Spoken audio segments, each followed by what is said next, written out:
Hey, DawgNation, I'm Brandon Adams, and this is DawgNation Daily, the daily podcast for Georgia Bulldogs fans. It is great to have you with us here today after a busy weekend around DawgNation. Really good stuff coming from the Nike opening event qualifier. Connor Riley, Jeff Sintel, Michael Carvel, all of the DawgNation video stuff kind of on hand for that. So some really good recruiting stuff coming in the days ahead with that. I'm actually going to begin with some recruiting news on our program here today. Chip Towers in here a bit as well. We'll kind of recap where the start of spring practice is. So it's going to be a fun, busy show. We'll have an update on our DawgNation Daily Bracket Contest a little later on. I'll have a follow-up also on something that I wrote at DawgNation.com over the weekend. So we got a lot to do, a lot of football in the air, and this time of year, nothing's more fun than that, and we're glad to have you as a part of it as DawgNation Daily, the daily podcast for Georgia Bulldogs fans, begins right now. Presented by DawgNation.com, this is DawgNation Daily, the daily podcast for Georgia Bulldogs fans. Here's your host, Brandon Adams. So I need to warn you about something off the top of the program today. I'm kind of weirdly fired up about something. There was something that I read this morning that made me really, really mad. And there's a chance this doesn't really matter all that much. From time to time, we kind of get worked up about things that may not be all that crucial. However, in this case, I'm pretty sure I'm going to be able to get most of you to agree with me. We'll do that coming up in a couple of moments because I don't want to start off like screaming and blading off the top of the program. Let me try to do something more productive than that, and then we'll work our way up to being mad in a few minutes because there is good recruiting news in the air, or at least there is recruiting news in the air, and I guess we'll find out in the days, weeks, months ahead how good this is. But you love the idea of Georgia being busy and active on the recruiting trail. A lot of recruits were in the Atlanta area this week because of the opening qualifier event that was taking place over in Stockbridge. So that gives some of those guys a chance to take a hop, skip, and a jump over to UGA for an unofficial visit. And a lot of this kind of stuff ends up playing its way out on social media. So we can kind of clean up and give a reaction to some of this off the start of the week here. And I think it's important to kind of catalog how many of these guys are making, in some cases, repeat visits back to the University of Georgia. Let me start with one of those guys right now because Rakeem Jarrett, the five-star wide receiver, was back on campus again here this week. And as Jeff Sintel explained to us on Twitter, that this is his second unofficial visit here in just the last little bit. A very fast wide receiver, but one of the things that Georgia fans will like is the fact that Jarrett seems to find his way back on campus to UGA a pretty good bit. All of this kind of tied into that conversation lately about him reaching out for somebody to do his commitment video, and he's out there. He's active. He's talking a lot about maybe being ready to make a commitment. That's also worth pointing out that Georgia's not the only school that he's taken visits to as of late. Tennessee comes to mind when this conversation comes up, but there has certainly been a lot of smoke connecting Jarrett and the University of Georgia here for quite some time, and that is an exciting thing to think about. And it really leads me into something that Jeff Sintel talked about when he's with us on Friday on DawgNation Daily as part of our Marlowe's Tavern Tell-All, that one of the things that we're seeing very quickly here, whether Georgia gets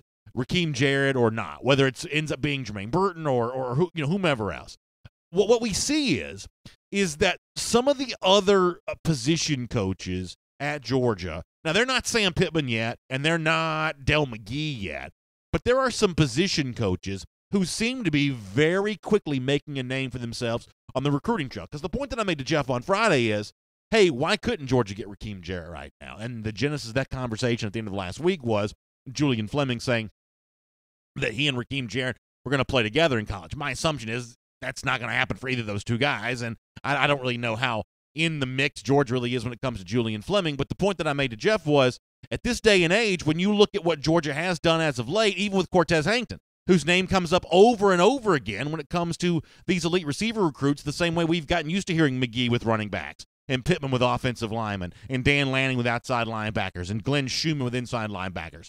The same way you hear that come up over and over again, you're hearing that for Cortez Hankton as well. And Jeff was pretty clear that when it comes to a lot of these lesser-known Georgia assistants, their stature in the recruiting world, it's rising pretty quick. Here is Jeff on that after Rakeem Jarrett was back on campus again. It would be very interesting after the end of the 2020 cycle if folks start looking at the recruiter rankings and how well the guys performed. And it might be hard for guys like Sam Pittman and Dell McGee to hold on to their alpha ace recruiter status for the Bulldogs when not because of what they didn't do, but because of what guys like Todd Hartley and Cortez Hankton did in this class. And so listen, I think there are two conversations ongoing about Kirby Smart. The one is, in the short term, can Georgia be as good as the expectations in 2019? Can Georgia get over that hump? Can it beat Alabama, win the SEC again, and maybe win a national championship? That's the short-term conversation. But there's also the long-term conversation of, can Georgia build something that lasts for years and years that rivals what, once again, Nick Saban has been able to do at Alabama? The answer to that second question is going to be determined in large measure by the kinds of assistant coaches that Kirby Smart has hired. Guys like Dale McGee and Sam Pittman who've locked down their position when it comes to recruiting, finding more guys like that. We are starting to see some evidence that some of these other lesser-known guys, Cortez Hankton was not a guy that I knew really well when Georgia first hired him, but Hankton can fit into that conversation of guys who dominate recruiting at their position. And with Rakeem Jarrett back on campus again this week, it's important to note that that's the kind of activity that Hankton seems to be generating. Another guy that was on campus, once again, a guy we talked about a bit on Friday, Warren Brinson, former Georgia commit, decommitted from the program, started getting some extra attention from some other programs, but came back to the Georgia campus here. And when Jeff mentioned him on Friday, it's also worth pointing out that he also gave us potentially another defensive line name to think about. So the 2020 cycle is starting to heat up a bit. Maybe Brinson's reigniting his interest in Georgia, or maybe it's just wanting to take a visit and hang around in Athens once again, and we don't really know that. But Jeff did want to let us know that, hey, when you're thinking defensive lineman, think maybe a bit about Brinson, but also think about this guy too. Here's more from Jeff. He's making his first visit to Georgia since the time when he both decommitted and committed. With Brinson, he's a defensive tackle option. I think maybe a defensive tackle, and, the board is always up and down, but I think a defensive tackle, maybe the other name for folks to latch on to is Alex Huntley, a little bit out of the Hammond School in Columbia, South Carolina. He posted his top 6 over the weekend, and Georgia was clearly in there, and Georgia has been kind of in his wheelhouse as one of his most well-known and most well-developed relationships for quite some time. So think about Alex Huntley here a little bit. I like sometimes Jeff kind of giving him a chance to take the conversation where he wants to go, because maybe he'll drop in a little something for you, and he kind of dropped that one in for free when it comes to Huntley there, so that's at least something to think about. But if you're watching a video, you saw the tweet from Brinson when he called Athens a special place. That's certainly the feeling you want these recruits to have this time of year when it comes to the University of Georgia. Athens as a campus sells itself, as a university community sells itself, and maybe that's working on a lot of these guys. Let me do 2 other quick things here really quick on the subject of recruiting off the top of our program. I'll invite you to go to DawgNation.com and read Jeff's piece, very thorough, both analysis as a player and insight as a person when it comes to Tate Ratledge, a very impressive offensive line prospect for the class of 2020. He won the overall offensive line MVP for the event on Sunday. Connor Riley was there. I'm sure he'll tell us more about that as part of our R.S. Andrews cool down a little later on the show. But Ratledge, a pretty impressive guy. Jeff's got a great piece up on him at DawgNation.com. Ratledge was also at a UGA this week, and there's this great picture from Ratledge's Twitter account, and somebody shared it with me, of Ratledge talking to Kirby Smart. Now, if you're a longtime regular listener or viewer to our program, you know that one of the things that I've been working on is my listening face. I feel like I have a tendency when someone's talking to me, I have a tendency to stare a little too seriously. I don't quite have that nice, warm smile on my face. And in the picture of Ratledge talking to Kirby, looks like Kirby, according to David Brown on Twitter, which I think is funny, maybe he's working on his own listening face here a little bit as well. Kirby got a pretty serious look on his face as Ratledge is talking. It's a great picture, and it's pretty funny, and it's good stuff to see Georgia in on Ratledge, because right now it looks like Ratledge is the kind of offensive lineman you want for this class. That is really good stuff. And then one more final thing to get to kind of off the top when it comes to recruiting, and I don't really quite know what to make about this one way or another, but our buddy Terrence Edwards, who is a terrific individual coach of wide receivers and tight ends, guys who want to catch the football. Terrence does a great job of coaching them up, and Terrence shared a photo the other day, just in the last couple of days, of a workout that he recently had with 5-star tight end Eric Gilbert. Now, I love Terrence's text on this. I think it's really funny. He says, I'm very confused right now, and he mentions the official Georgia Twitter account. I don't know if I should have allowed him to train with me this morning, but Eric Gilbert got better, so it's all good. Now, if you're listening on the radio or in the podcast, the picture you're seeing on the screen is of Eric Gilbert. He's got some Georgia shorts on. They're gray with the red Georgia letters, the black trim, but he's wearing a Tennessee T-shirt. Now, I got to tell you, that's a jarring look, first of all, because that Tennessee orange is hideous no matter who's wearing it, even a terrific-looking athlete like Eric Gilbert. But Terrence says, listen, I almost threw him out of the workout because he got the Tennessee shirt on. ultimately, I think the fact that Arik is that close with Terrence is probably going to end up being maybe a good thing for UGA, because in addition to good instruction, you got to think Terrence is also saying, hey, Georgia treated me pretty well for 4 years. But nonetheless, my guess is in the time to come, you'll also hear some good stuff on the subject of Arik Gilbert from Jeff Sintel at DawgNation.com as that recruiting battle starts to heat up a bit as well. So, I mean, to kind of wrap this portion of our program up, it was busy. A lot of recruits showing out at the opening event in Atlanta this week. Some of those guys made their way to Athens. You can definitely start to get the sense there's some momentum building for this 2020 cycle. Some excitement heating up, and it looks like Georgia's going to be right in the mix of all that, which is exactly where Dog fans want them to be.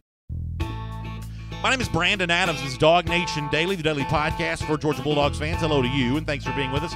Live on video today, 10 a.m., DawgNation Facebook, YouTube, Twitter, radio at noon on Athens Sports Radio 960, The Ref, and in podcast form, wherever you find podcasts, Apple Podcast Player, Google Podcast Player, the world-famous DawgNation.com. No matter how you get to us today, we're just glad to have you with us. I know a lot of you watched a lot of basketball over the weekend.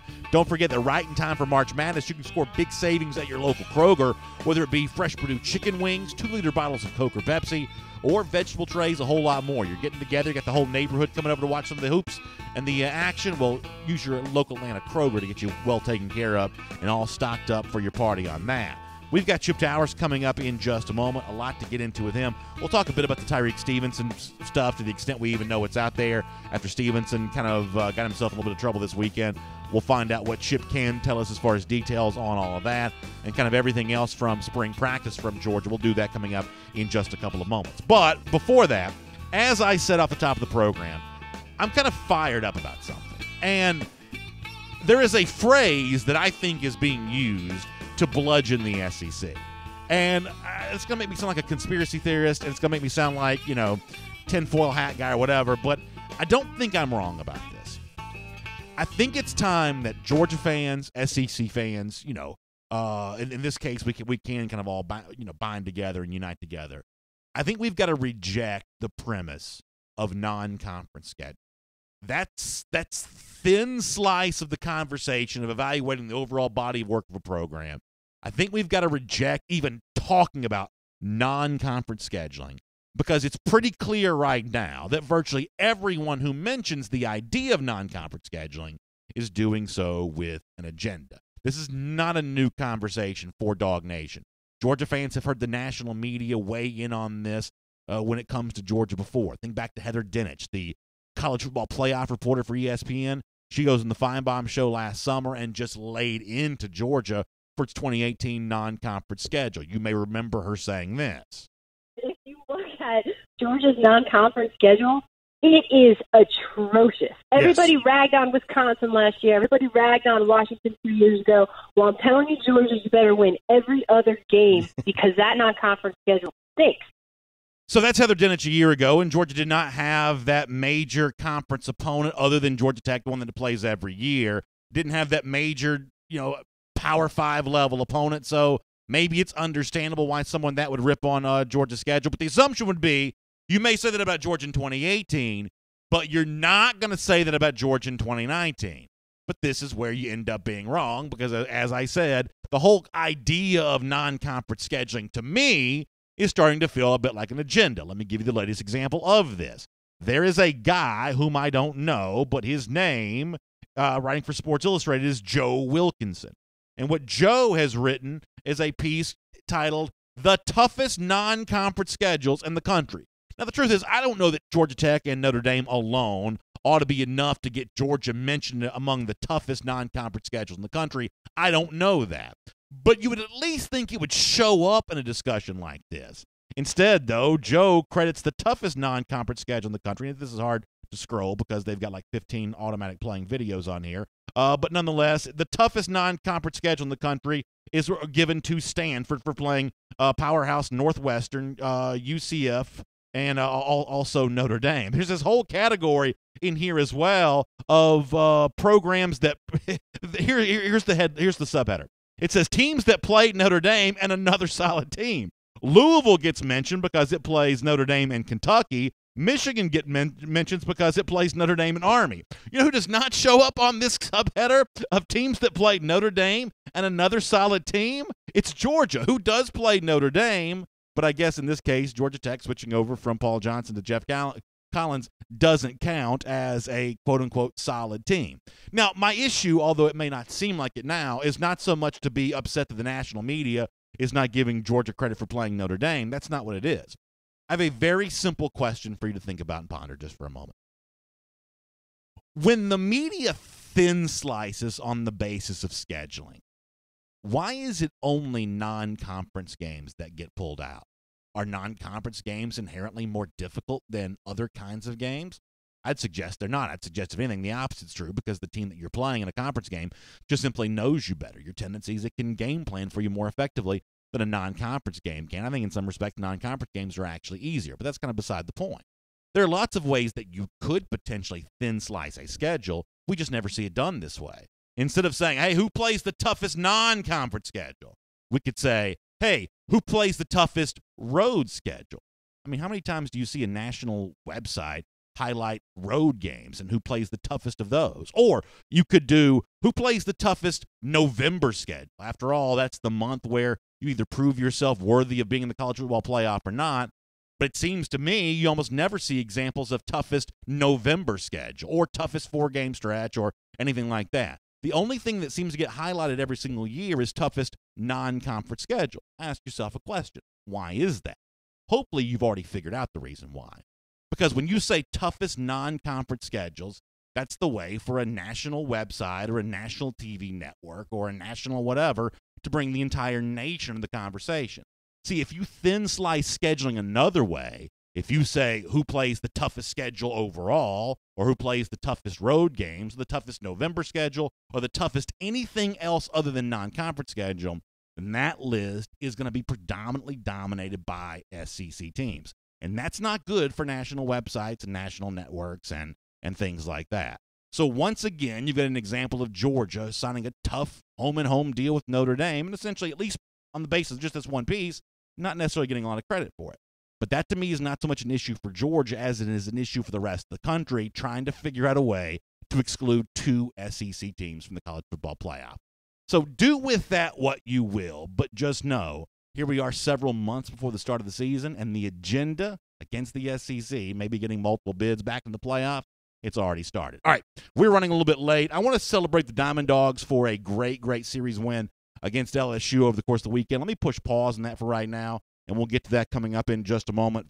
For now, though, there's stuff we got to do on what happened to Tyreek Stevenson over the weekend. There's update on spring practice and a whole lot more. Let's talk to our buddy Chip Towers right now. From Athens and across the SEC or wherever the recruiting trail may lead, here's a DawgNation.com insider. Say hello to Chip Towers. Chip was at Foley Field over the weekend, saw a thrilling series with Georgia and LSU and a Diamond Dogs team that looks for real right now. We'll talk to Chip about that coming up before we're done here, because this was exciting baseball for those of you who care about that. What was not so exciting, Chip, and what a lot of Georgia fans were probably a little disappointed to see yesterday, the news that one of the incoming freshmen that I believe that has a chance to be very impactful for Georgia, Tyreek Stevenson, was arrested on a disorderly conduct charge. Now, I believe, as of yet, we don't know the full nature or can't really report the full nature of what the disorderly conduct was. So let me try to take this in a different direction here for a moment. Ultimately, the fact that Stevenson's name get connected to all this, what's this going to mean for him, you think, at least your best guess, and Georgia overall, because he'll now count as, I guess, the 3rd Georgia player to run afoul of the law this month? Yeah, that's right, B.A. It's it's always a concern anytime one of your players ends up in the police blotter, regardless of what the situation is. And disorderly conduct can be a wide range of things. And Mike Griffith, as we speak, he's tracking this down. We've been in touch with the police department, and we're just waiting to get all the details on the incident report. We've heard, some stuff which you can imagine, just really involves, downtown Athens and entertainment establishments, I'll say. But until we get details from them, we'll withhold getting, in a great deal of detail on it. But the fact of the matter is, he landed in Athens Clark County Jail and bonded out at, something like 3:40 in the morning on Saturday. This would have been after Georgia's full pad practice on Saturday, their first full contact practice, or third practice of the spring. And,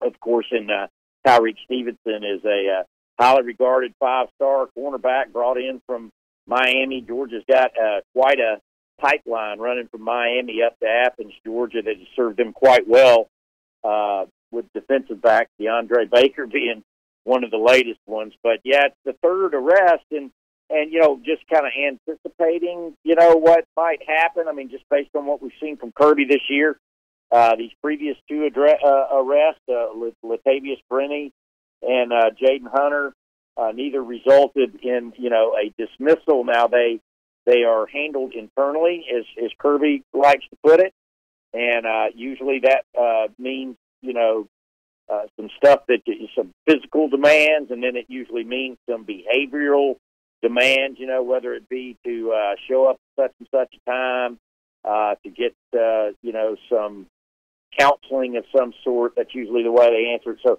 I assume that's going to be the same thing here, but, without any details at this point, we can't be 100% sure. We haven't heard yet from Kirby on it. We will speak to him tomorrow at Tuesday's practice, and, of course, we'll see.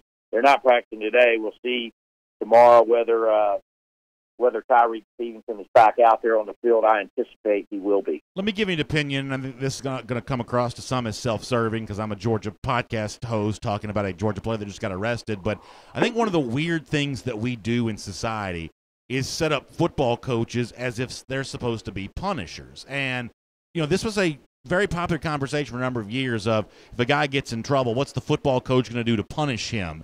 The NFL, I think, has gotten themselves in kind of a tough bind with this because every time one of their guys runs afoul of the law, which compared to the population at large is not as much as you might think, but every time an NFL player runs afoul of the law, there's this thing of, what's the NFL commissioner going to do? What's the team going to do? Chip, to me, it's law enforcement's job to arrest. It's court's job and the court system's job to punish. I think if Kirby Smart is moving this more in the direction of this is handled internally and we're not going to turn this into, how I do the public punishment for stuff like this, I actually believe that's a step in the right direction for football in general. And, Chip, as I said, I know that comes across self-serving because I am a Georgia fan, but I believe that's not just true for Georgia, but the Kansas City Chiefs as well and everybody else in between who deals with anything like this. I think the whole idea that a football coach is supposed to be some sort of legal punisher, I think is a weird premise to begin with, to be honest with you.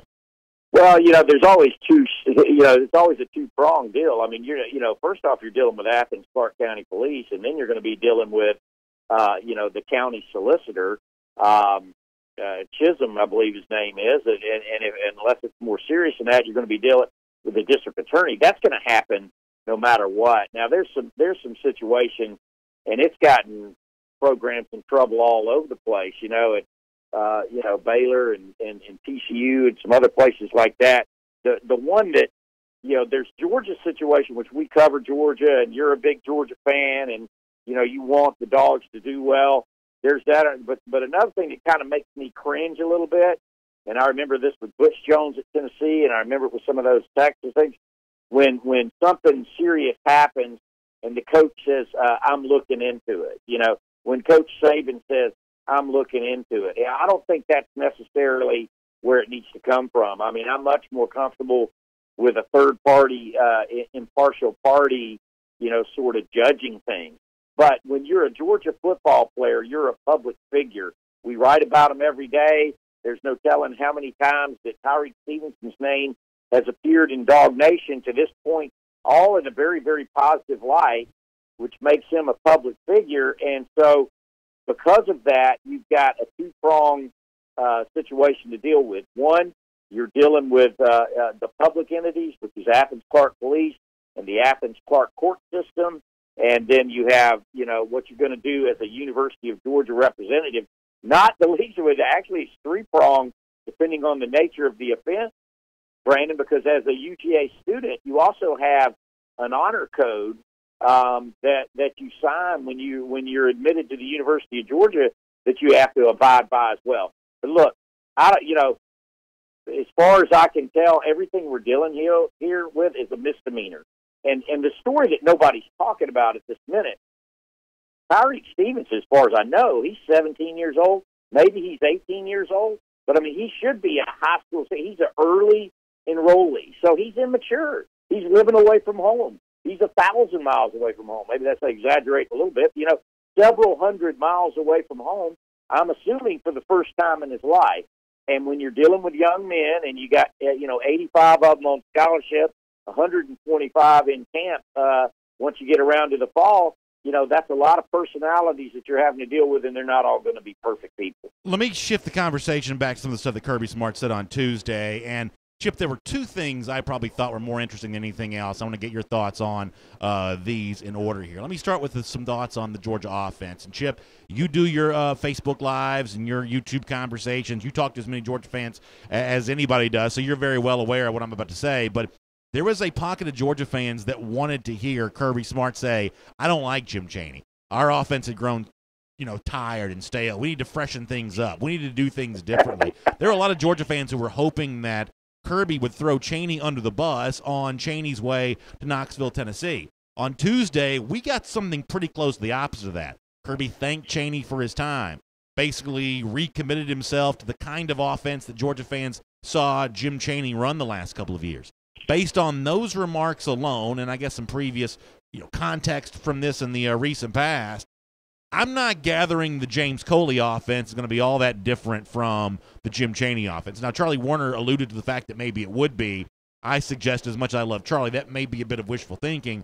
My guess is it's Kirby Smart's words on this that are going to count for the most, and I think that he hired Coley to replicate some of what Chaney was doing. Do you agree with that? And I guess, do you think that's the right path for Georgia moving forward?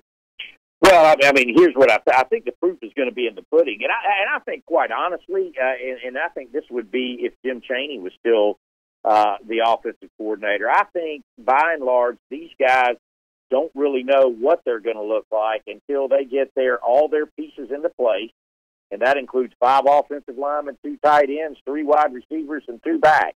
And once you get all those guys together, you decide what everybody does best together, and that's what you do. And that's what makes Georgia, I think, an attractive place to come play if you're an offensive player with the designs on getting to the NFL, that versatility. Now, when you have Nick Chubb and Sony Michel running the football like they were, and to some degree as well, last year in DeAndre Swift and Elijah Holyfield, you're going to matriculate the ball down the field in whatever way is most effective for you. Now, I think, it's just my guess based on the way I see things. Jake Fromm, being a third-year quarterback, I really like Georgia's wide receiver talent. I know it's unproven.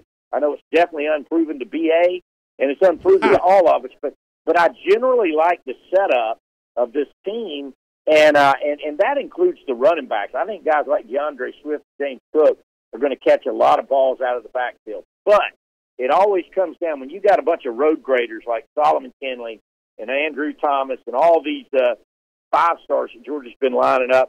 If you can get 5 to 6 yards a pop, you're going to spit one out of there every third to ninth play. You're going to keep doing that because it's been proven in football for years.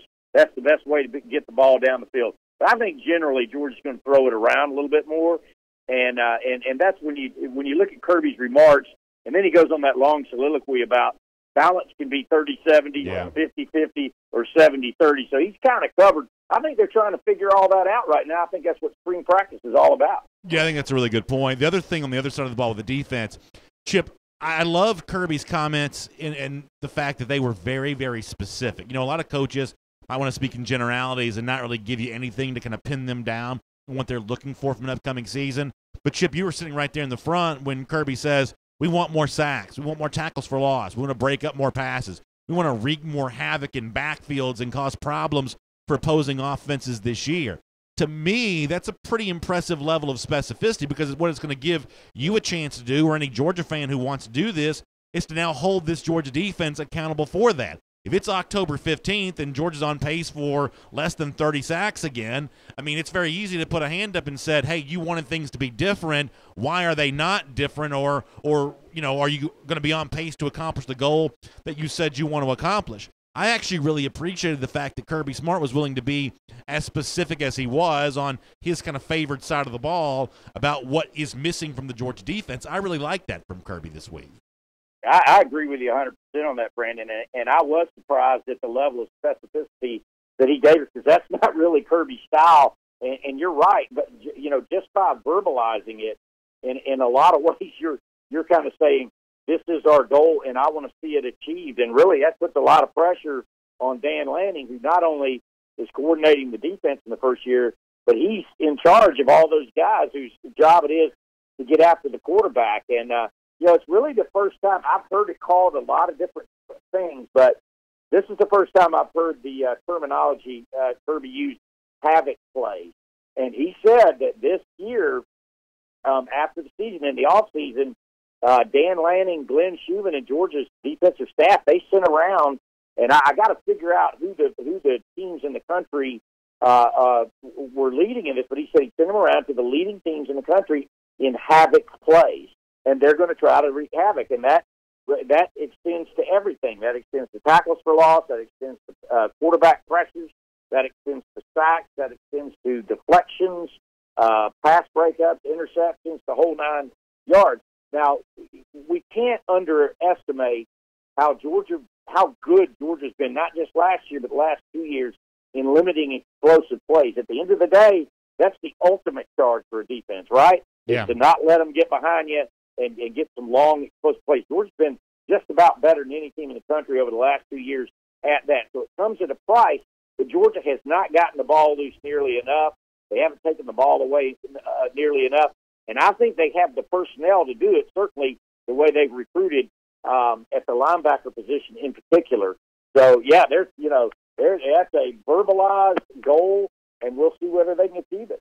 So let me finish up with this. I know you were at Foley Field over the weekend. What a weekend it was. Georgia loses with Emerson Hancock on the mound Friday. Ace pitcher, kind of a pitcher's duel, 1-0 type game. Comes back and takes the next 2, including a thrilling game yesterday that was on the SEC network. Chip, I know college baseball is a bit of a niche sport, and it's not for everybody, and some people just aren't going to be interested. But this is a pretty entertaining product right now, and Georgia's got one of the best teams in the country. Certainly from a pitching staff standpoint, that's especially true. This is a pretty fun team right now, is it not?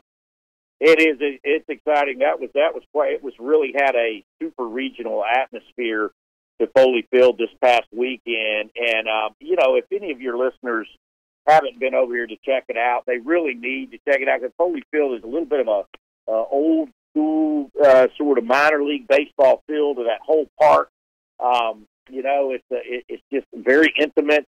And it's loud, and when they get into it like that, it's every pitch, and it's not just Georgia. LSU travels with baseball like no other team really in the country. It's amazing. I mean, they have a huge following. So it was almost half LSU fans and half Georgia fans, and Georgia has an unbelievable pitching staff, just incredible. I mean, they're like major league hurlers. Georgia has even starters and bullpen. But the most amazing thing at this point, to get a little inside baseball, Georgia's 21-3 right now, and they have just been devastated by injury. So yesterday, their starting catcher, Mason Meadows, who's one of the best in the country at throwing out runners, suffered facial fractures, and I assume he's going to be out for the year. Anytime you hear facial fractures, fortunately, it wasn't in the orbital or the eye area, and it's not going to be, career redefining type of thing. But their starting catcher is going to be out.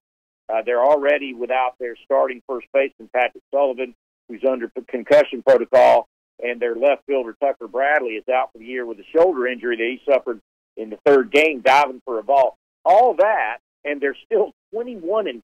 Now, wrap your head around that for a minute. That's incredible. That's the best record in the SEC. They came into the weekend ranked number 5, to 2 or 3 from LSU. They are angling to be the number 1 team in the country and possibly run down the number 1 seed if they can keep it up. They have Georgia Tech Tuesday night in Atlanta, and then they go on the road this next weekend for another SEC road game at Kentucky, and Kentucky's a very powerful SEC team. So really some amazing things going on over there, and it's happening with a pretty beat-up team. So pretty fun to watch. Hey, Chip, great stuff. We'll look forward to reading a bunch from you this week at DawgNation.com. We appreciate you stopping by here to be with us here on DawgNation Daily, and we'll enjoy talking to you again soon. All right, see you, BA.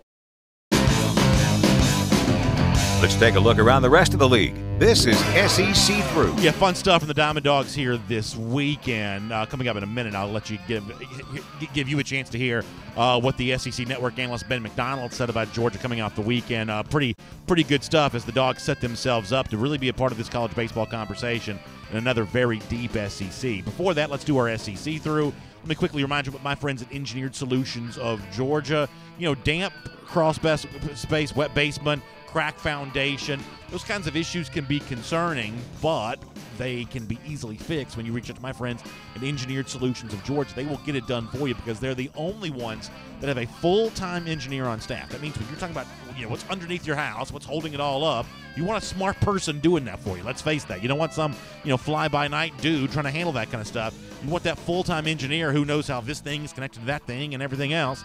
That's why you want to trust my friends at Engineered Solutions of Georgia. So please, give them a call at 678-ES-OG-NOW. That's 678-ES-OG-NOW. All right, to be fair and balanced here for a moment, I gave you some Georgia recruiting news off the top of the program. Let me mention a couple of other pieces of recruiting news. LSU goes into that Beltway area and comes out with a recruit of their own. It's probably a guy you've heard of, Demon Clowney, the 4-star defensive end from St. Francis in Baltimore, the cousin, of course, of Jadeveon Clowney, the former South Carolina star. He has committed to LSU, and it's another example of something I've been saying for a while. Believe it or not, it wasn't that long ago that Ed Orgeron and LSU were not getting it done in recruiting as well as you would assume he would. I mean, Orgeron's always been this kind of recruiting guy, and everywhere he goes, recruiting success seems to follow. But there was a brief period at the beginning of his LSU career where I think the program was just so disorganized, they just weren't recruiting as well as you probably think they should have. That's kind of changed now. I thought LSU had a really impressive 2019 class, including obviously John Emery Jr., a player that Georgia would have really liked to have had, and now for 2020, setting itself up with a lot of big-time commits. We've said over and over again about how much that Mid-Atlantic region, that Beltway area, how crucial that's going to be for a lot of programs' 2020 classes, Georgia included. Well, LSU has planted their flag in that area now, getting Demon Clowney out. A famous last name doesn't hurt here, too. So watch out for Ed Orgeron on the recruiting trail. It certainly seems like he's planted some roots there in Baton Rouge, and that's starting to bear some fruit as of right now. Alabama also picks up a commit, another name you may be familiar with. Jeff has written about it at DawgNation.com. It's Seth McLaughlin, the offensive lineman from Buford. Now, McLaughlin, I believe, in the 24/7 Sports Composite, is only a 3-star right now. But have no fear, now that he's committed to Alabama, we're probably only about 3 or 4 weeks away from him having 5-star status. So let me be the first to congratulate Mr. McLaughlin on becoming a 5-star offensive lineman very shortly after committing to Alabama here. So Alabama comes into Georgia, gets an offensive lineman, and that'll be certainly one interesting to watch. Of course, Alabama is collecting a bunch of recruits here from a just an overall commitment standpoint. They are certainly moving at a faster pace than Georgia is. LSU, the program I mentioned before, kind of is as well. Georgia has definitely, in recent years, taken a much more deliberate approach with how it's going after its recruits. So the contrast there, I guess, is a bit interesting. I thought that Andy Staples at Sports Illustrated had an interesting piece up on Quinnen Williams, that defensive lineman who, I mean, this is one of those things you got to do. You have to credit Alabama for. Williams made himself into, from a college football fan's perspective, a household name this season with the way that he got after the quarterback. And as much as I don't like giving Alabama credit for anything, there is a degree to which I think Georgia does need to emulate that with what it does with its own front seven guys, defensive linemen included. I wrote about this at DawgNation.com yesterday, that you're in a spot now where you're going to put a lot of former 4- and 5-star guys on the field in your 2 deep. Kirby Smart wants to get more sacks, wants to get more tackles for loss, things like that. Well, that means you're going to take some of this raw talent, raw ability, guys who, frankly, are probably better known coming out of high school than Quinnen Williams was for Alabama, and you've got to turn them into behemoths on the field. I believe that Trey Scott's absolutely a coach capable of doing that. I think that Dan Lanning is a defensive coordinator, and Glenn Schumann as his top lieutenant are absolutely capable of doing that. But that's the next job. The talent is there. You couldn't ask more from your front seven than what Georgia currently has or what it has coming in the class of 2020. Now you got to take some of that raw material and turn some of those guys into superstars. You got to give credit to Alabama. They did that with Quinnen Williams, and the next generation of defensive lineman and linebacker is looking to see if Georgia can do the same thing with its elite crop of front seven talent. I told you before that if you're a Georgia fan, maybe the biggest non-Georgia storyline worth following this spring is what's going on in Auburn with the quarterback position. The latest salvo there is a little praise that Gus Malzahn has thrown the way of Joey Gatewood, his quarterback signee from the 2018 class. Gatewood, on paper, a little better recruit than the guy who may be thought of as the clubhouse leader at the point, Malik Willis. Willis just been on campus a little longer. Ultimately, I think this job probably belongs to Bo Nix, but I don't believe that's first half of the season. To me, that's more second half of the 2019 season when you may get some of Bo Nix on that, which makes a game like Georgia in November for Auburn, or I should say Auburn, playing Georgia in November, a little tougher for the Dogs. But Auburn needs to find that competent, at least, quarterback to be the baton hander to next second half of the season. So is it Gatewood? Is it Willis? That'll be one we continue to pay attention to. And for now, on that, we'll make that your SEC through. All right, I mentioned the piece that I wrote at DawgNation.com over the weekend, kind of looking at some of the stuff that Jonathan Ledbetter had to say about what he thinks the Georgia defense is going to look like this season. There is one specific point I want to make on that. Before we do that, though, before we move on with that completely, can I go back to the Diamond Dogs here one more time? You may not be aware of this, but both the Saturday and Sunday games for Georgia were on the SEC Network. Big TV. You had Carl Ravitch doing play-by-play. You had the former number 1 overall pick, Ben McDonald, former LSU star, doing the color analysis. Kind of a big-time broadcast. And when it was over, McDonald, who is an LSU alum for what it's worth, had some really nice things to say about Georgia, a team that, after winning its first 2 SEC series, taking 5 of 6 in SEC play thus far this season, McDonald sees this team as a real threat the rest of the way. Here is the SEC Network analyst on the Diamond Dog. Well, Georgia can really pitch it. We knew that going in. It's the number 1 pitching staff. I think the offense is good enough for them. I love Shunk coming in closing. He picked up his 9th save today. I think Georgia has enough. It has the experience from last year being a national seed. They're playing with a little chip on their shoulder because they get knocked out of a regional at home. They have enough. It appears to be Vanderbilt and Georgia in the East. I think there's a little bit of divide right now. I think for the folks who live in the Athens area, they have really kind of gotten behind this team and having a good time with that because they can feel the excitement around Foley Field, the program. For those people a little farther away from Athens, this may not be quite on your radar quite as much. Totally get that. But I will say, as a fan myself, I'm having a pretty good time with all this. Diamond Dogs are a pretty good baseball team for right now. All right, so I mentioned I wrote a piece at DawgNation.com on Sunday and kind of talked about Kirby Smart's charge of getting more sacks, more tackles for loss. I gave you a couple of examples about how former defensive end Jonathan Ledbetter believes that's absolutely going to happen. There was one more thought, though, that I wanted to add to this. And I guess one of the things that, as I'm writing this and doing my own research for it, one of the things that I found to be kind of interesting is just how few passing plays in general Georgia has faced the last couple of years, 2018 specifically. Did you know that Georgia – now we know that Georgia's a run-heavy offense. We totally get that. But on the other side of this, Georgia defended like – number 91 in the country in terms of total passes defended in 2018, and you start thinking about, well, why is that? Well, obviously the SEC is a little bit of a run-heavy league, but there's some SEC teams that have faced more passes than Georgia has. Georgia has played Georgia Tech every year for the last few years. Paul Johnson's offense barely threw the ball at all. So one of the things you expect to have going into 2019 is just a situation where, at least to a certain extent, you expect Georgia to face more passing plays in 2019 than it faced in 2018. So when you're thinking about total stats here, sacks, interceptions too, I think the expectation that you should maybe have as a Georgia fan is that some of those numbers are going to go up. Really about 20 to 25% of the passes that you defend in any given year ought to be turned into interceptions anyway. Georgia was a little lower than that last season, so Georgia had 8 picks. That number's probably due to go up. The sack number may go up just a little bit because Georgia may be defending more passing plays overall, but that won't necessarily be indicative of a better defense. Let's be really careful with this. As I talked to Chip about a moment ago, we're going to be watching these stats really closely as we get into the season. Is Georgia producing more sacks? Is it producing more tackles for loss? But that alone won't be enough. We're going to have to look at the sort of ratio and percentages on this too, comparing it to the total number of plays that it's defending against, not just the raw statistical data. I'd love to have you check my piece out at DawgNation.com with what I thought were some really fun quotes from Jonathan Ledbetter. I believe that'll be worth your time. And before we get ready to wrap up here on Dawg Nation Daily here today, let me also take a moment to update our Dawg Nation Daily Bracket Contest.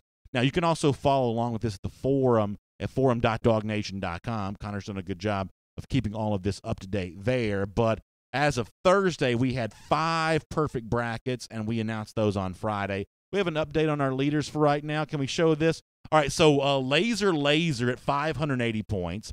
Hilton Head Island Dog, I'm assuming, at 570. Tim B's also at 570. We got Casey the Mod at 560. We have 9 tied at 550. Here's what I'm pretty sure. I'm pretty sure I'm not one of the 9 who's tied at 550. My bracket not looking so good right now, but you know what?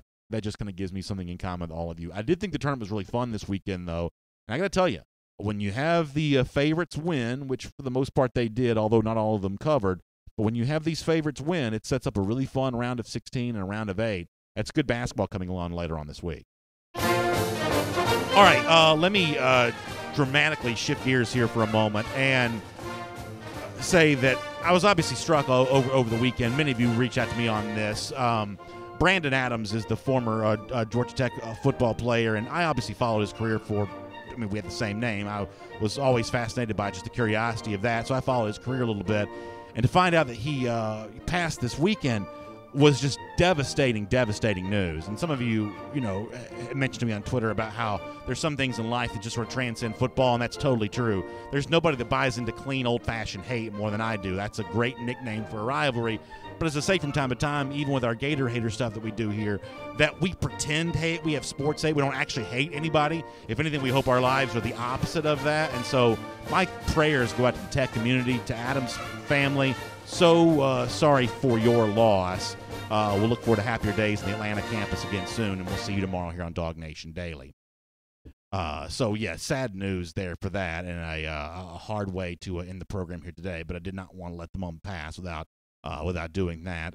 Just a sad thing for Georgia Tech to deal with, and I was kind of always entertained by the fact that he and I had the same last name, and or not the same last name, the same name just in general.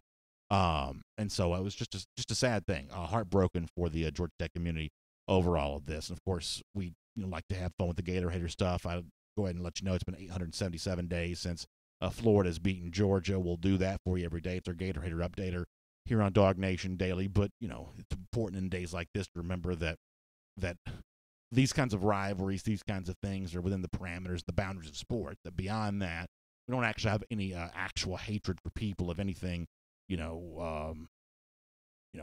have a lot more in common than we don't. And sad day for the Georgia Tech community. So to any Tech fan who may be watching or anyone connected to Tech at all, our prayers here at DawgNation Daily are with you in a very, very significant way. So let me very clumsily here transition back to a happier topic. Your comments on anything from today's show, anything you want to talk about. I would love to have you weigh in on what I addressed off the top of the program, or near the top of the program.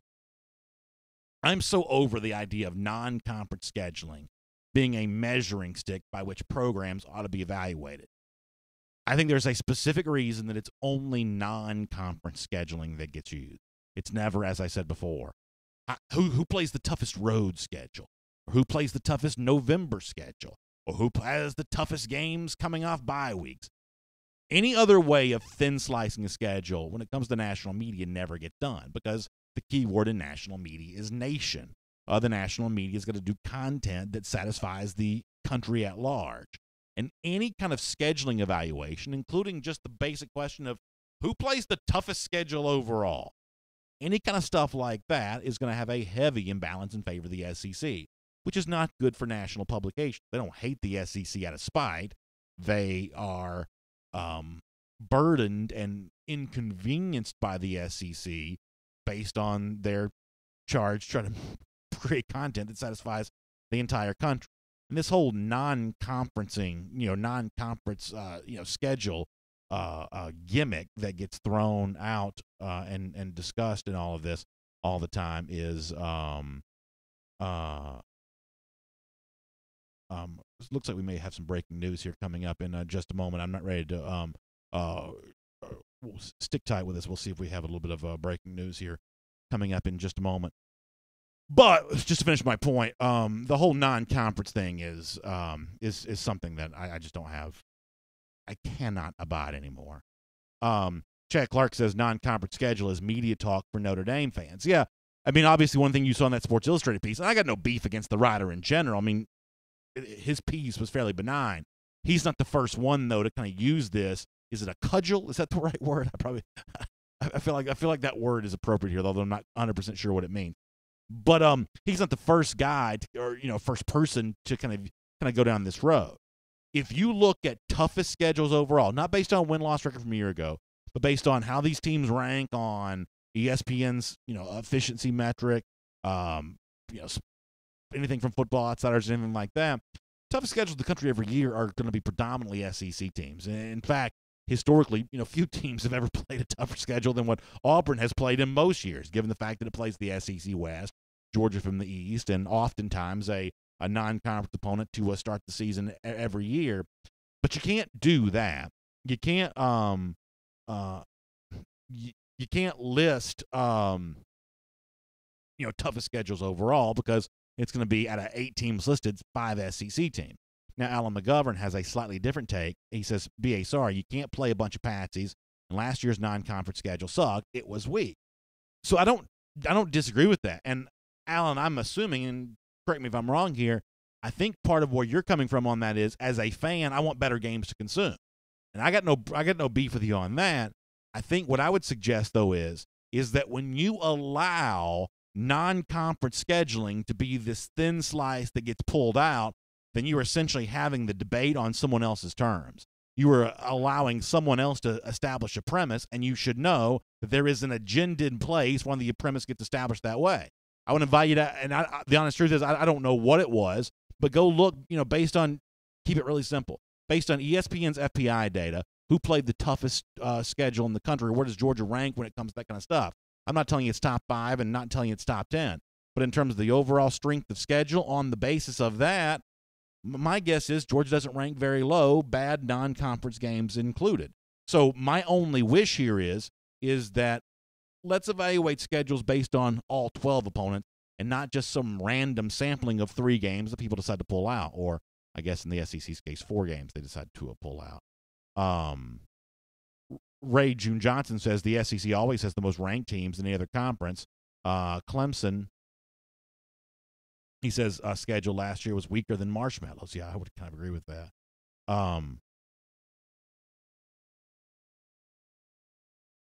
James Bryant says on Facebook, so face it, these Power 5 conferences who complain about non-conference actually, here.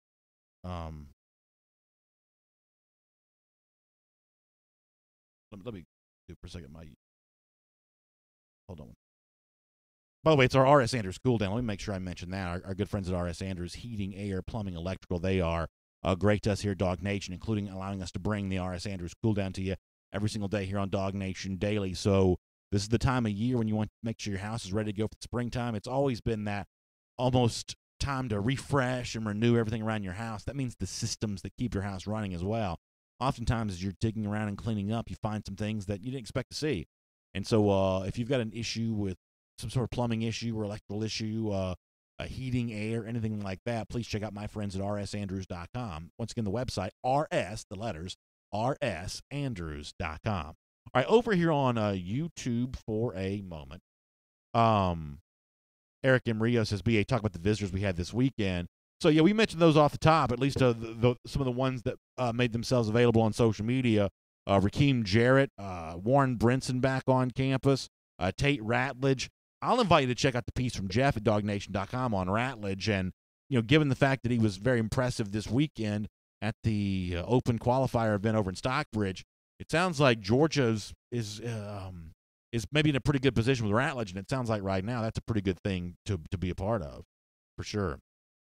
G. Grace, who's an Alabama fan on YouTube, says, if Georgia would have played Notre Dame in the middle of the season, Georgia wins 38-17. So we'll see how that happens with these two teams playing week 4 here late September this year. Mike D. on the YouTube page says, so you schedule better teams in non-conference and go 2-1 maybe. Playoff committee is going to look at one loss and maybe a loss in conference play, and you miss out on the playoffs. Mike's bringing up a really good point. This is a slightly different discussion. This is not related to Georgia whatsoever.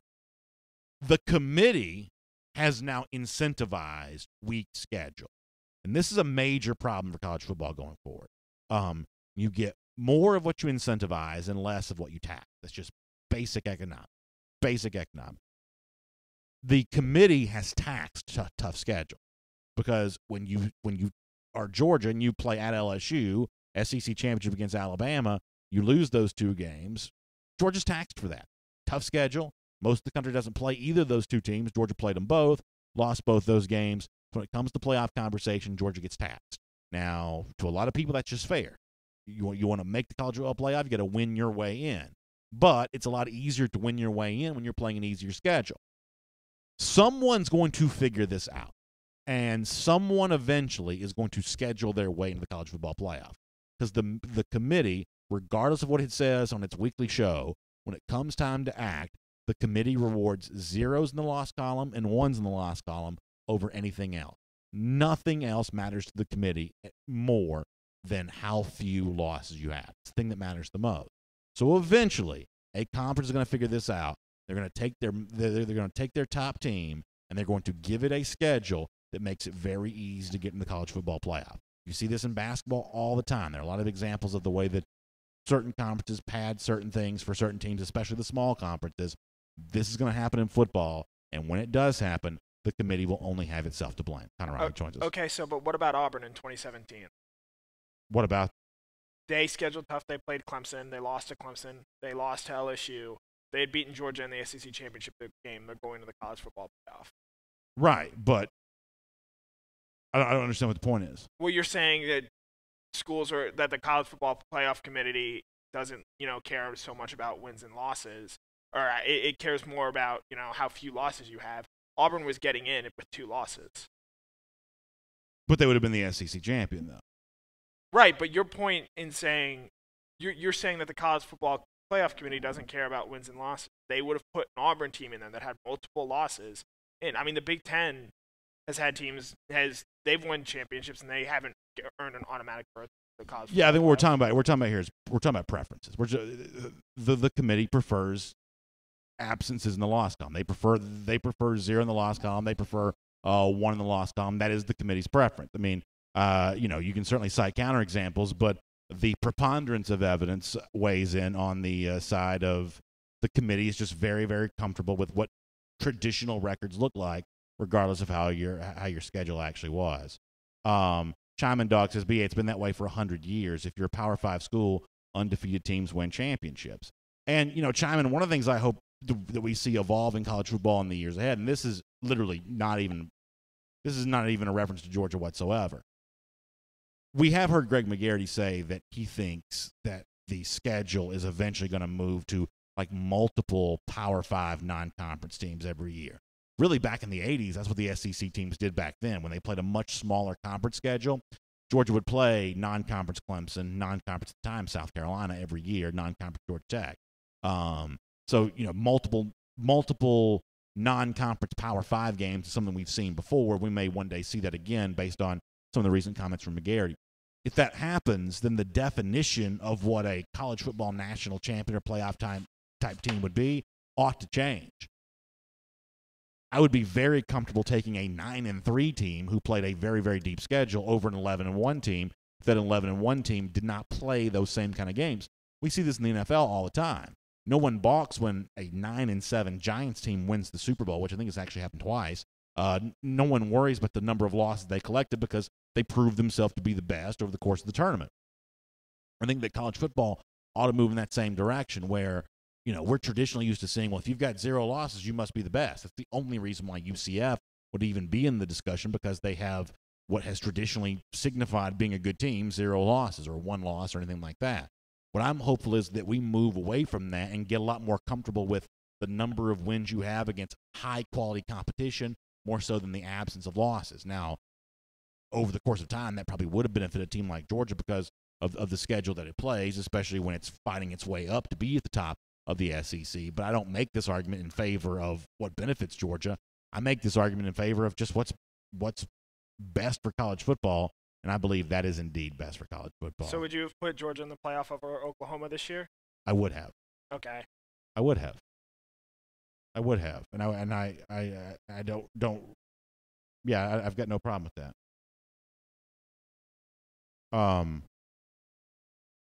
Let me go over here to a Facebook here for a moment. For some reason, my Facebook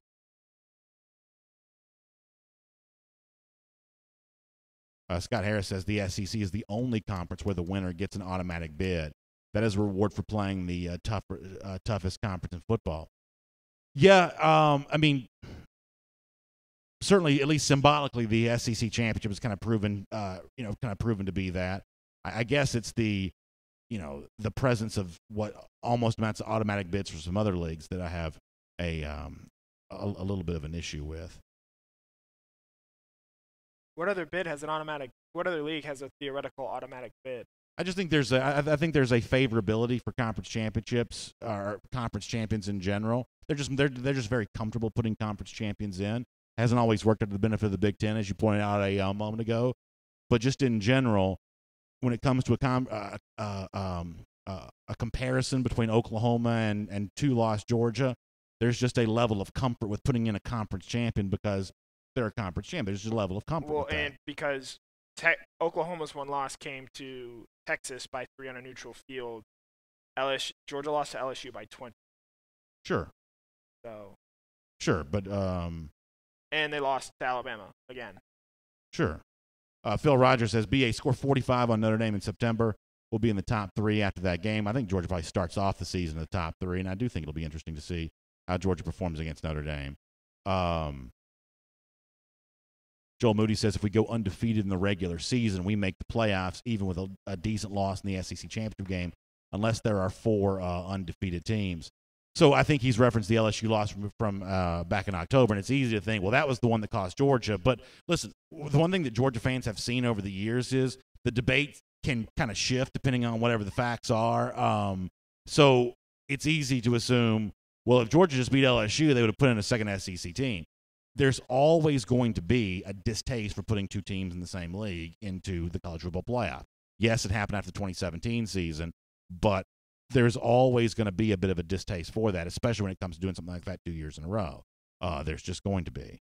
Al Birchfield says you have to play and win your conference championship, unlike basketball. Hey, listen, this is one thing. Now, y'all know I'm the biggest college football fan in the world, but this is one thing where I don't think that the college football fan wants to do a whole bunch of.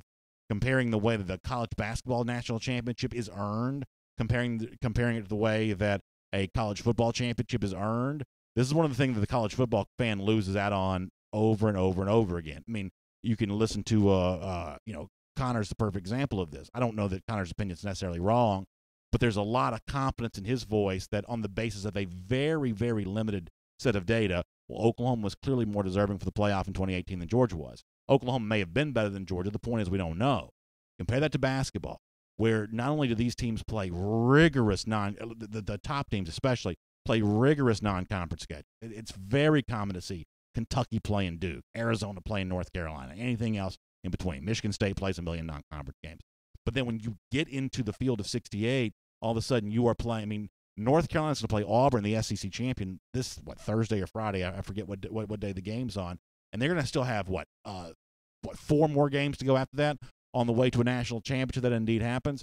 There is a level of prove it on the court that exists in college basketball that college football can only dream of. And that's also partially the difference in the sports. You can't play that much football without wearing your team down.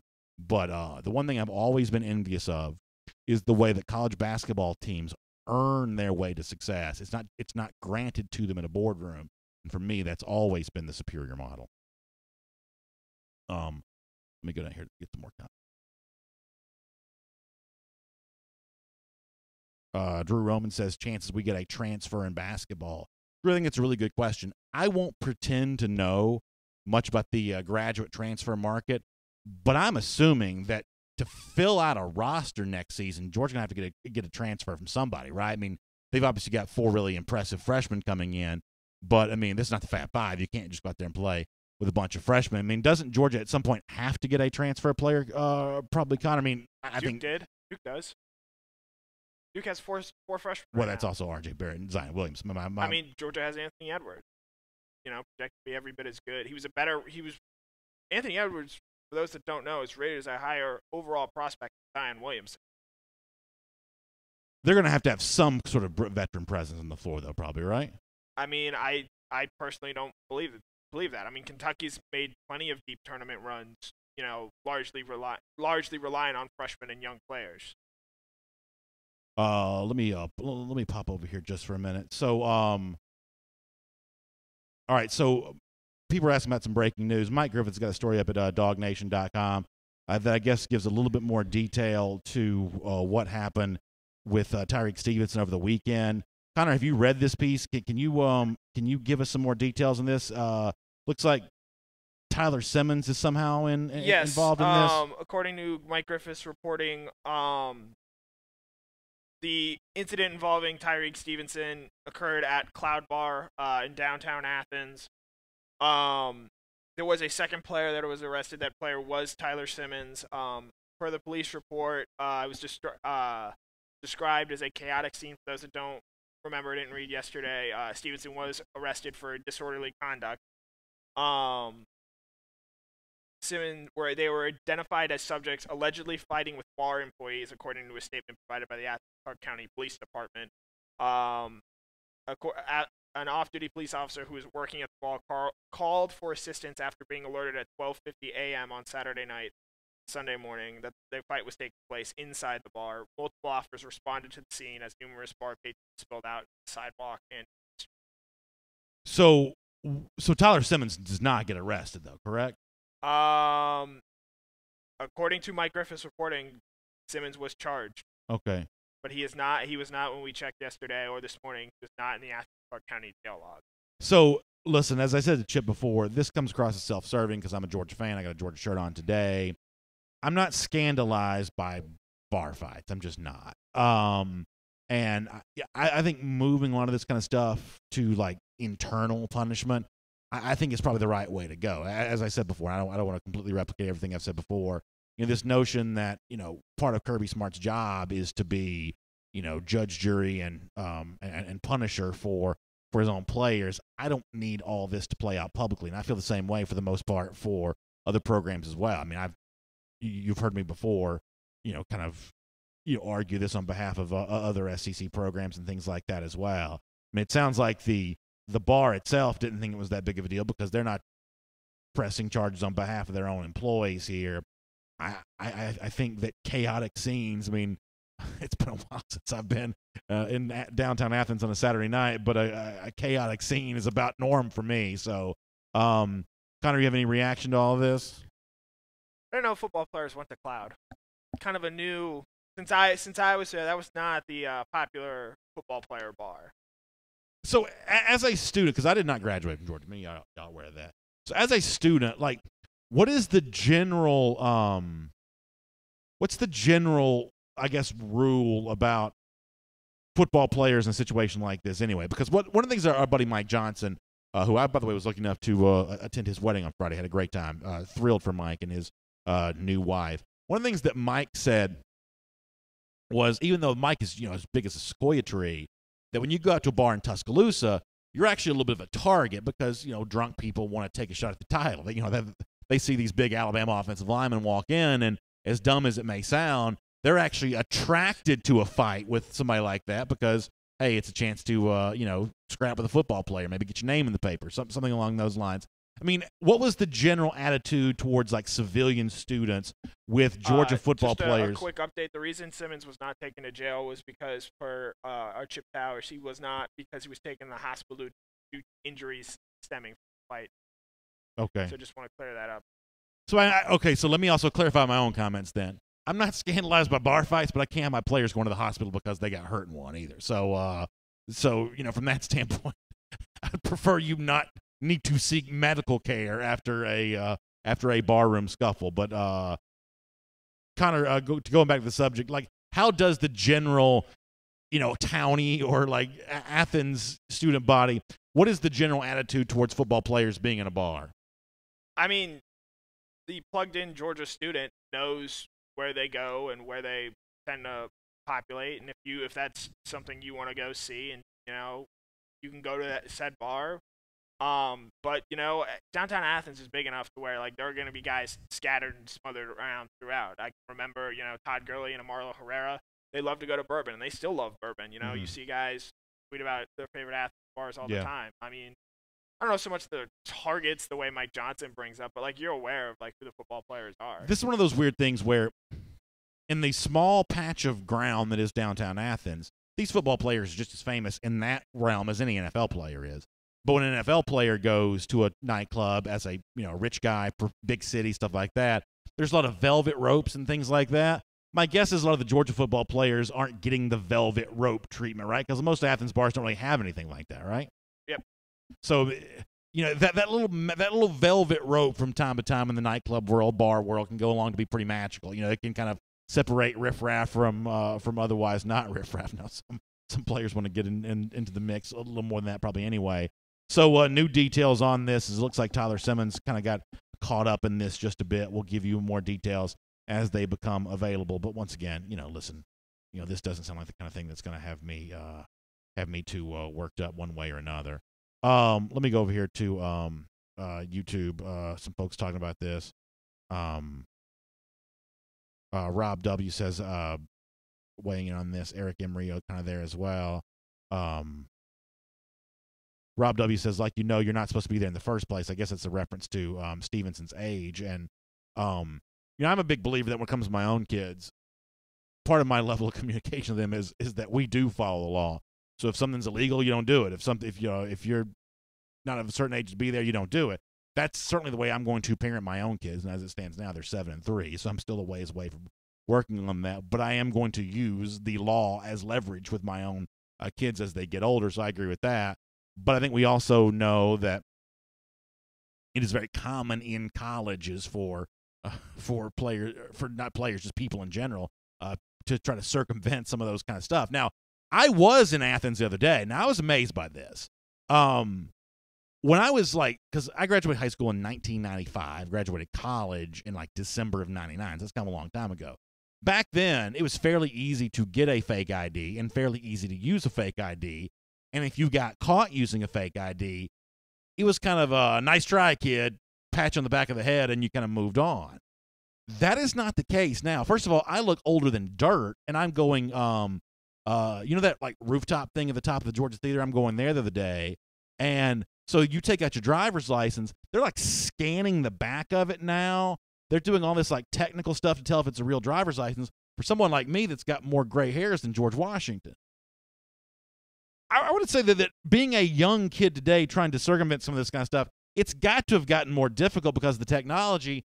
And to my understanding, if you get caught trying to use one, that's like a crime now, right?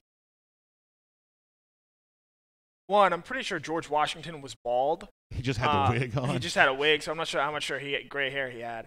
I mean, as a student, as someone who has a sister there now, I mean, there are certain bars you can get into easier than other bars. You wouldn't go to the Georgia Rooftop because you're not going to get in there. But there are other bars where you either know the door guy or they have a sort of more lax ID policy. So that's my other question about this too, because when I was growing up, now the truth is I didn't drink a stitch of alcohol until after I turned 21. So as far as a lot of this kind of stuff goes, I just grew up just different than that. But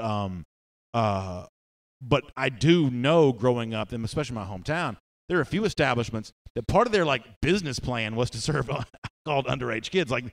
To meet their profit margin every month, they had to serve a certain amount of alcohol to underage kids. But now these establishments get in a lot of trouble if they get caught, right? So yeah. Even in Athens, there's still some places that are willing to take a risk on that. You bring up your parenting styles. From my own experiences, if you're doing something illegal, don't get caught. Yeah, is the best rule of practice. Sure. So just don't get caught. Because on both sides of this, right? Oh yeah, the bar, Cloud will get in trouble for Stevenson being in there. Yeah. And being allowed in there.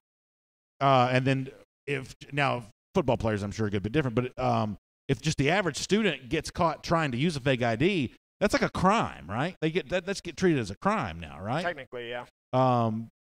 Falsified documents. Yeah, so it's a depending on how real the fake ID is. Because my memory is when I was growing up, you could just say you lost your driver's license and go back and get another driver's license. You just keep doing this over and over again. I mean, I want to say I had multiple driver's licenses. That definitely is not the case anymore. Yeah, but so it's just a different world than it used to be when it comes to stuff like that. Change the subject, bring up something more light. I'm a little disappointed you didn't bring this up on your show today. What's that? I'll give you a quote leading into it. Right. Have you seen the movie Triple Frontier on Netflix? Ben Affleck. I have not. Very good. Very not. good. Yeah. Very good. Very good film. Highly recommend it. There's a quote. They're all military veterans, and the quote is, "The effects of committing extreme violence on other human beings is biological and physiological. The price of being a warrior." Okay. I like the line.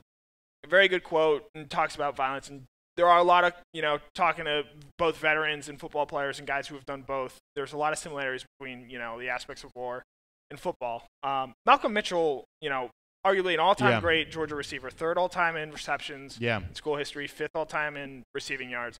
And wasn't just a compiler. He made a number of clutch plays over his time at Georgia. He retired this weekend after having multiple knee injuries.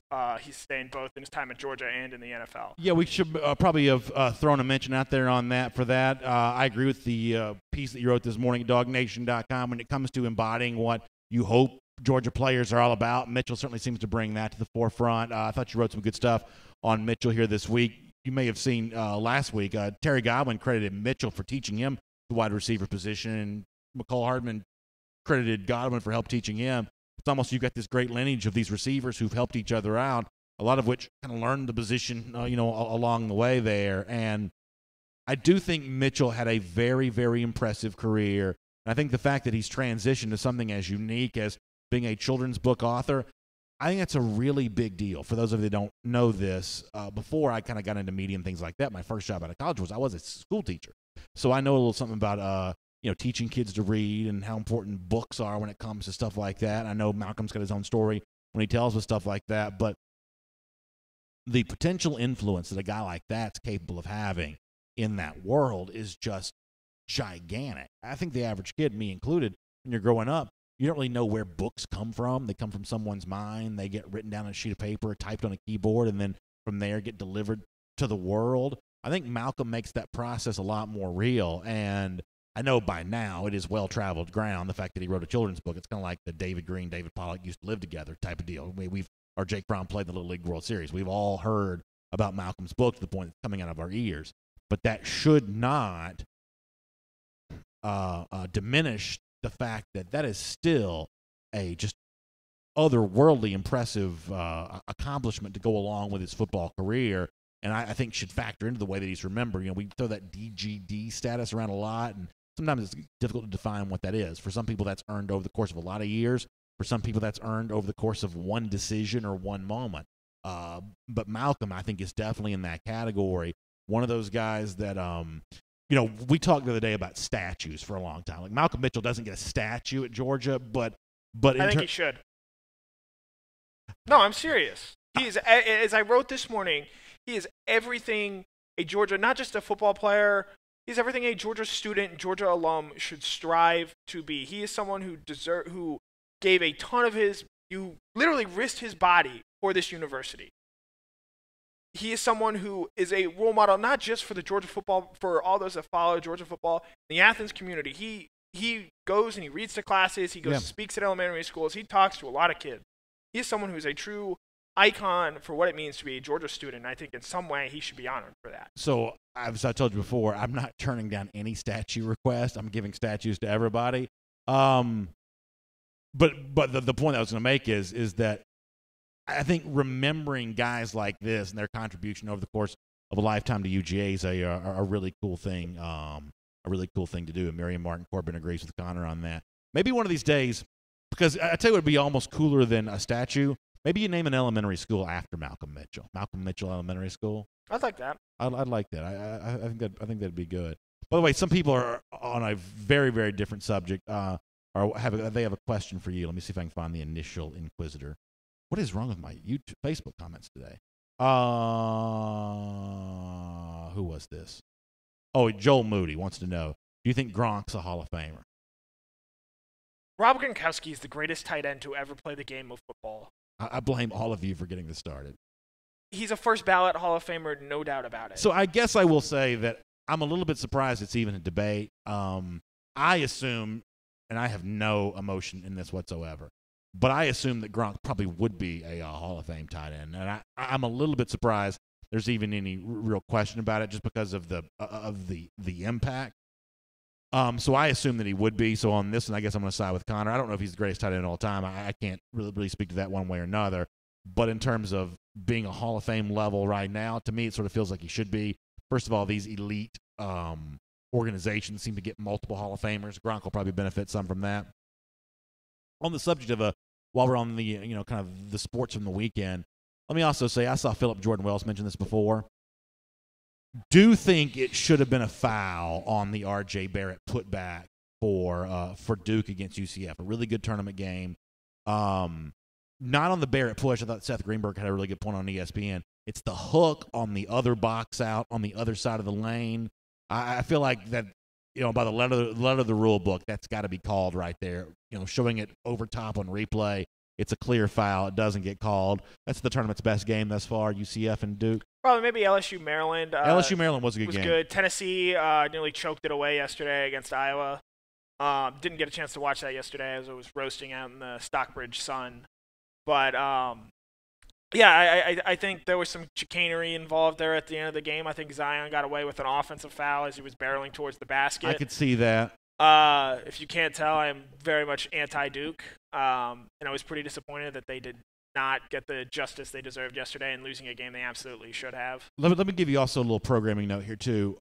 I'm a little too young to have, believe it or not, there's something I'm too young to have done, but I'm a little too young to have remembered Johnny Dawkins as a player at Duke. That was the UCF coach that played for Coach K and was a longtime assistant at Duke before becoming a head coach. Do yourself a favor. At one point, he was the all-time leading scorer at Duke. I don't know if that's changed or not. He is not. He's not the all-time leading scorer anymore. Go back and watch his highlight film from Duke, though. That really translates and still really holds up really well. Johnny Dawkins, someone that I don't really remember seeing play just because I was too young. But you go back and watch some Johnny Dawkins highlights, he was a pretty good player. I would almost compare him a little bit like that era's version of like an Allen Iverson or something like that. Coach K has credited Dawkins as like the player who got Duke off the ground. Yeah, Johnny Dawkins was a really fun player to watch. Chime Dog also agrees that Dawkins was awesome. All right, let's do a couple Georgia-related things here before we get ready to get out. Anything else anybody wants to talk about right now? It's all tight ends and stuff. A lot of folks mentioning Tony Gonzalez is the greatest of all time. Compiler. I like Tony, though. He's very good. He's just not Rob Gronkowski. Like, I don't really know Kellen Winslow Sr. I'm a little too young for that. Antonio Gates, somebody mentioned as being better. Antonio Gates is not better. I get the Tony Gonzalez argument. I just think for his impact on the football field, I think Gronkowski impacted the game more than Tony Gonzalez did. A lot of folks upset with Connor for wanting to throw the statues around. I've told y'all before, I'm very pro-statue.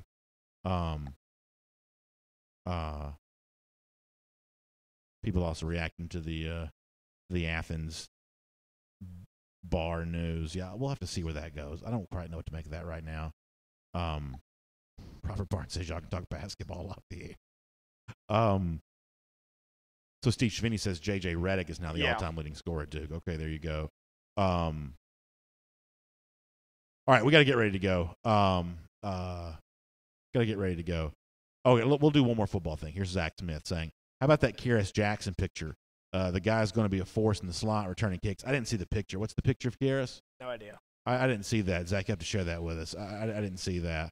But I would not be surprised at all to see Kearis Jackson certainly in the mix for a conversation as part of that receiver rotation to Georgia. One of the things when you see Kearis, and I mentioned this before, he's just bigger than you think he's going to be. You think slot receiver, something you think little skinny guys. That's not what Kearis is at all. He looks like a running back. And so I think that's a very, very interesting physical profile for that position. I think we're going to do something fun today for DN90. And this may not work at all. This may totally blow up. But somebody sent me a really funny video. And if you don't like Tennessee, you may like this. So I think we're going to do this for DN90 today. We'll see how this goes. Nonetheless, thanks for being with us as a part of Before the Hedges. BA, it's Monday. I'm not even sure where that came from. Before the Hedges on Wednesday afternoon. This is DawgNation Daily, the show I do every single day. Thanks for being with us on DawgNation Daily today. We will have Before the Hedges on Wednesday. Jeff Sintel will be there, and a lot of cool stuff on that show, by the way, coming off of the weekend that was here in Stockbridge. So that's going to be a lot of fun. And we'll have DN90. Check that out to see if you like that. I will see you back here tomorrow morning at 10 a.m. for DawgNation Daily Live. Huge thanks to R.S. Andrews for bringing the R.S. Andrews cool down to you as well. Heating, air, plumbing, electrical. You'll love Dari and the guys and gals over at R.S. Andrews. They are just good folks, and they will take care of you. They'll show up on time. They'll do only the work that's promised for the price that you agreed upon. It is peace of mind with our friends at R.S. Andrews. So check them out, rsandrews.com. Have a great day. Look forward to seeing you tomorrow.